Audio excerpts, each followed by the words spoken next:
Hello guys, welcome to my channel Suman Asima family blog. তো আজকে সকাল সকাল উঠে ধানটা সেদ্ধ করে নিয়েছি। দাঁত মাজার টাইম পাইনি, তাই অনেকটা বেলা হয়ে গেছে, তাই ব্রাশটা নিয়ে দাঁতটা মাজতে মাজতে ব্লগটা শুরু করে দিলাম।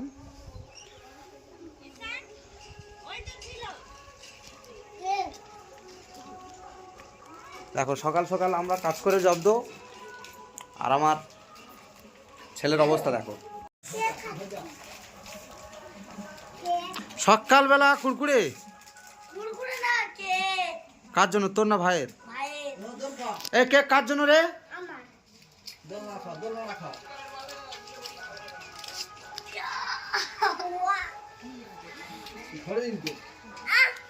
সকালবেলা একজন দোল খাচ্ছে আর একজনের পড়াশোনা মোটামুটি লাটে উঠেছে, ঠিক আছে? এই বইনু বস। আর দেখি কে কি করছে। সবাই তো সবার কাজে ব্যস্ত, যেমন তোমাদের দিদি ভাই। কি করো দেখেছো? কাজ না থাকলে যা হয়। কোথায় ঝাড় দিচ্ছে দেখা পাচ্ছ? এগুলো হচ্ছে অকাজ। তা কি এটা কি জায়গা? এটা ঝাড় দেওয়ার জায়গা? তোমরা বুঝতে পারছো তো? মানে বাড়ির কাজ হয়েছে, সব এখনো পরিষ্কার হয়নি, সেখানে ঝাড় দিচ্ছে। তাহলে কি বলো, কাজ না থাকলে যা হয়। দাও। তো আমি খাটের উপর বসে বসে ফোন ঘাঁটছি, এমন সময় তোমার দিদিভাই এনেছে ফ্রাই মোমো।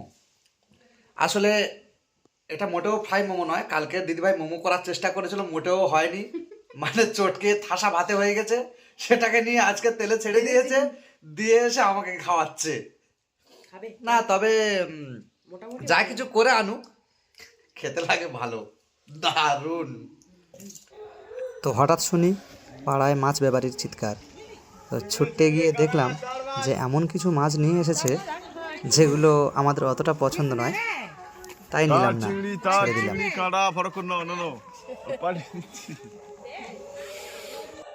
তো বাবা বাজারে গিয়েছিল, নিয়ে এসছে মুরুলি মাছ, সেগুলোই দিদিভাই এখন কাটছে। আজকে রান্না হবে মুরুলি মাছের ঝাল। মাছগুলো একটু ছোট সাইজের, তো ছোট সাইজ হলে কি হবে, খেতে মোটামুটি ভালোই লাগে। একটু ছোট সাইজ, একটু তুলে দেখাও। এই যে একটু ছোট সাইজ, তো ছোট সাইজ হলেও মোটামুটি টেস্ট ভালোই লাগে। তো তোমাদের কাদের কাদের মুরুলি মাছ খেতে ভালো লাগে একটু অবশ্যই কমেন্ট করে জানাবে। তো মাছ রান্না হয়ে গেছে, আমি একটু তাড়াতাড়ি খেয়ে নিচ্ছি, কেননা আমি একটু কাজে যাব এক জায়গায়। তো সবার থেকে আগেই খাচ্ছি সেই যে মুরুলি মাছের ঝাল আর ভাত।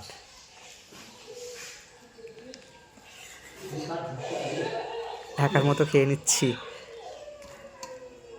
তো ভিডিওটা তোমাদের কাদের কাদের ভালো লেগেছে অবশ্যই একটু লাইক করবে আর কমেন্ট করে জানাবে। টাটা।